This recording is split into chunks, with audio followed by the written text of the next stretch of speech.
What if Kaiju number 8 went to the One Punch Man universe? If something like this were to occur, what would be the results of it? How would the heroes and monsters react to the once king of the monsters of his own verse now being in the One Punch Man Earth? What would be his threat level here? Could he take on an S-Class? Or would he just get one-shotted accidentally by Saitama? Let's discuss this. Kaiju number 8, aka Kafka Hibino, is the current second strongest monster in its own manga. A human turned kaiju with the potential to surpass all of the above.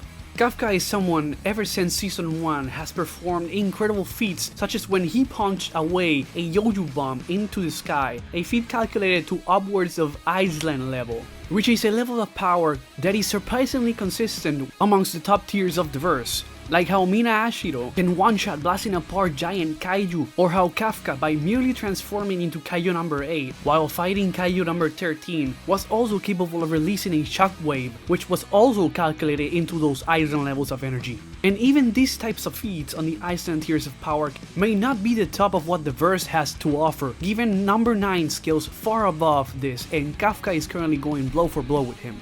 In terms of speed, the Kaiju number 8 universe has many feats on the high hypersonic plus ranges, like when Kaiju number 9 was able to dodge Reno's blast almost point blank, which is calculated to Mach 28. There's also Narumi's killing several Kaiju in what appeared to be frozen time, which has been calculated to around Mach 84. Now above this, you have people like Reno, who is capable of shooting and freezing several giant kaiju in an instant, a feat calculated to upwards of 2% of the speed of light, allowing us with this feat to upscale the top tiers of the verse to sub-relativistic levels of speed.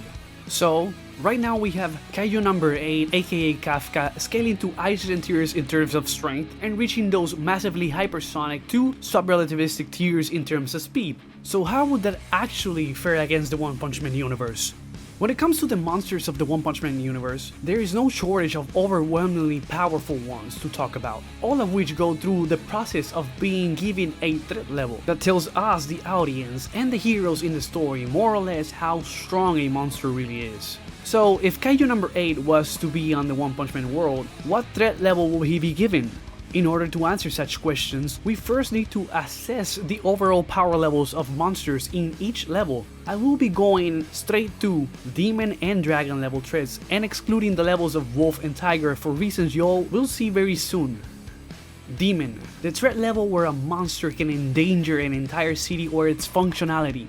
The most famous demon level monster we've seen so far has to be the Deep Sea King, someone who was strong enough to take multiple full power attacks from Genos, a Genos who at the time had town level attack potency seen when he blows up the House of Evolution. And we cannot forget that the Genos that's fighting Deep Sea King is a stronger Genos, and the Deep Sea King is nerfed due to Genos fire attacks, meaning Deep Sea King is well above town level in terms of durability and attack potency, which is consistent with other top tier demon level threats like Chouzei, who are capable of launching attacks like the one he sent at Suiryu, capable of producing town plus to city levels of energy. And with most top tier demon level monsters capping around this level of town plus to city in terms of attack potency, I think it's safe to say that Kaiju number 8 easily outscales all of them. Okay, but what about Dragon level?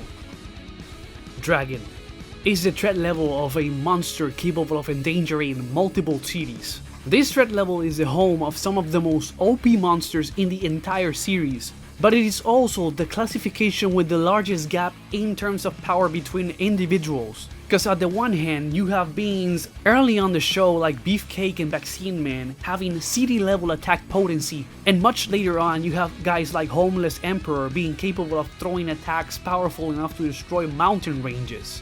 Go up a level and you have Geregenshoop, one of Boros generals, being capable of throwing metal at near light speed, which has been calculated to produce possible Iceland levels of energy, which would, by the way, be what Kafka can produce, which in other words would put Kaiju number 8 around those high dragon to Cadre levels of power within the verse, being relative in terms of power to guys like Goketsu, Black Sperm, Fear Ugly, and Homeless Emperor, with all of these monsters being completely outclassed by monsters such as Golden and Platinum Sperm, Stage Centipede, Orochi, and Psychos, with 3 of these guys having multi-continental to small planetary levels of scaling.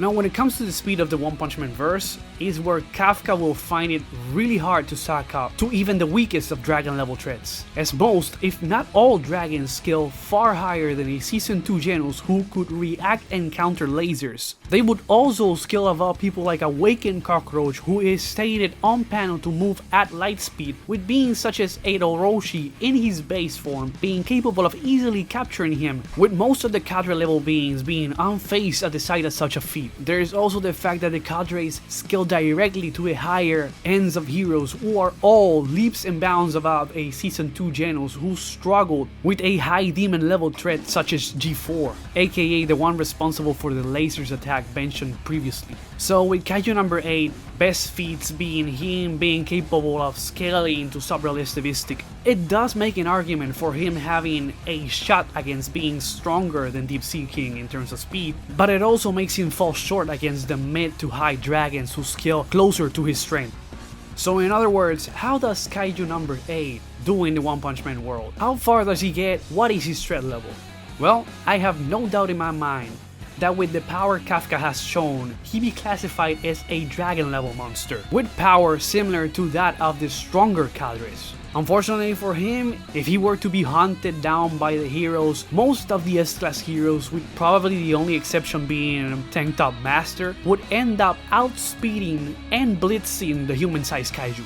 He would more than likely fall to the cadres, with his only saving grace against weaker dragon level opponents being his high level regeneration, which could allow him to outlast anyone that's not leagues above him in terms of speed.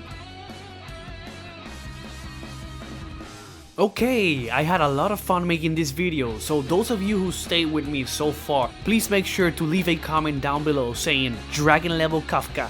Like the video if you liked it, and see you all on the next video on the Fictional Matrix. God bless you all.